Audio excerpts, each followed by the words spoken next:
L'ivresse du souvenir, deuxième épisode, remonté encore plus loin dans le temps.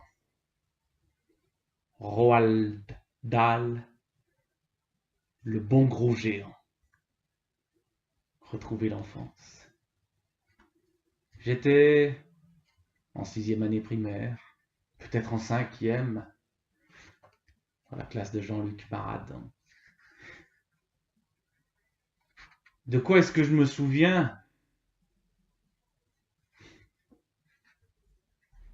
De rien.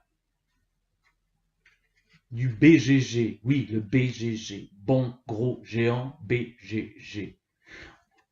Et puis d'autres titres de Roald Dahl. La potion magique de Georges Bouillon.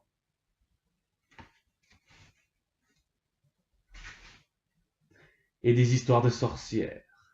Et puis Charlie et la chocolaterie. Mais le BGG, le bon gros géant, est resté un livre majeur, même si complètement oublié. C'était les premières abréviations que nous apprenions. BGG, bon gros géant, et puis PPDC, plus petit dénominateur commun. PGDC, plus grand dénominateur commun. Mais le bon gros géant, c'était, et je ne le savais pas à l'époque, comme un avant-goût de la lecture de Rabelais. Frambouille et crépitage. Sophie n'avait pas seulement faim, elle avait également très soif. Si elle avait été à l'orphelinat à cette heure-ci, il y a longtemps qu'elle aurait eu fini son petit déjeuner. « Vous êtes sûr qu'il n'y a rien d'autre à manger par ici que cet horrible schnocombre puant ?» demanda-t-elle. « Pas même une oreille de bigorneau, répondit le bon gros géant. « Dans ce cas, est-ce que je pourrais au moins avoir un peu d'eau ?»« De l'eau ?» s'étonna le BGG en fronçant fortement les sourcils. « Qu'est-ce que c'est que ça, de l'eau ?»« Ça se boit, répondit Sophie. « Que buvez-vous donc, vous autres ?»« De la frambouille, répondit le BGG. « Tous les géants boivent de la frambouille. » Dans une vive bouteille, sans doute. Il y avait déjà, adapté aux enfants, dans une certaine naïveté, dans ce bon gros géant, l'esquisse de l'inventivité de Rabelais. Oh, peut-être est-ce le contraire. Sans doute Roald Dahl a-t-il dû lire Rabelais et discrètement s'en inspirer pour habituer les enfants aux mots étranges, au plaisir de l'invention, au plaisir du voyage au pays des rêves. Lorsque la folle séance de frambouille eut pris fin, Sophie s'installa de nouveau sur le plateau de l'immense table.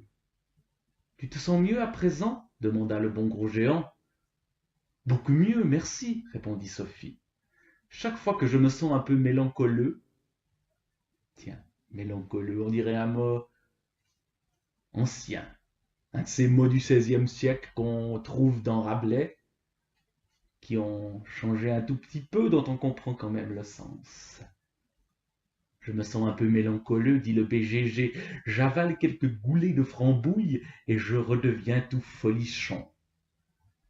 Parfois, il n'y a pas besoin d'inventer des mots. Folichon, il suffit de redire le vrai mot, de le savourer. Je dois dire que c'est une drôle d'expérience, reconnut Sophie. Une vraie désopilade, assura le BGG. C'est tout simplement miraculeux. jouer avec la langue qui mange et qui boit de la frambouille. Voilà ce que le bon gros géant, le BGG, m'a jadis appris. Prendre du plaisir au jeu de mots. Prendre du plaisir au décalage. Et puis, ce bon gros géant, bien sûr, c'était la rencontre avec l'inconnu, c'était les voyages de Gulliver, déjà. Un monde imaginaire. C'était les lettres persanes.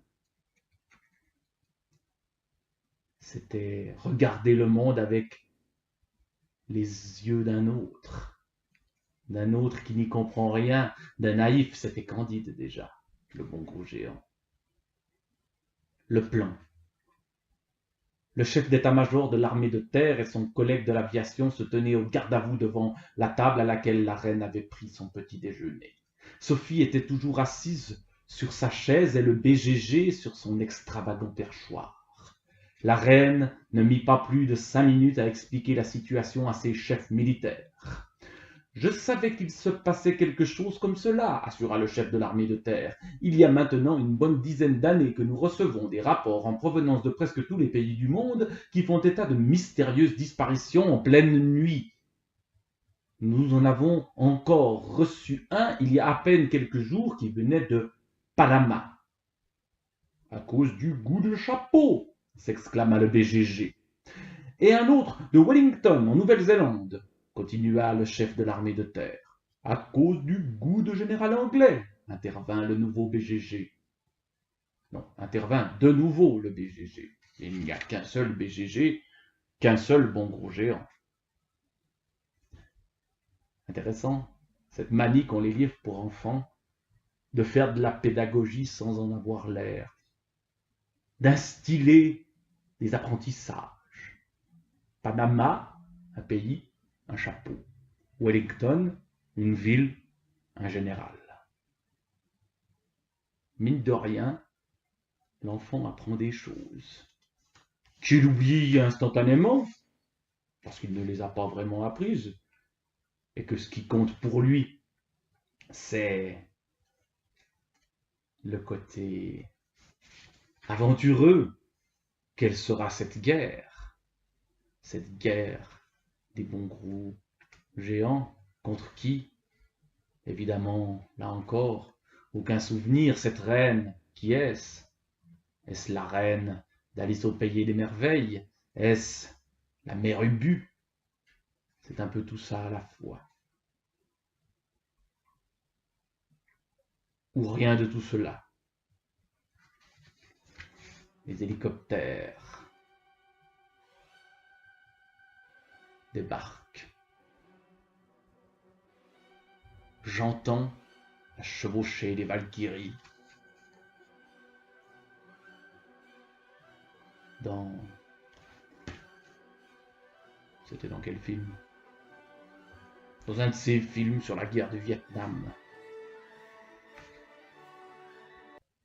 La mémoire a des trous. Le bon gros géant est oublié. Mais les livres permettent, par leur simple existence, de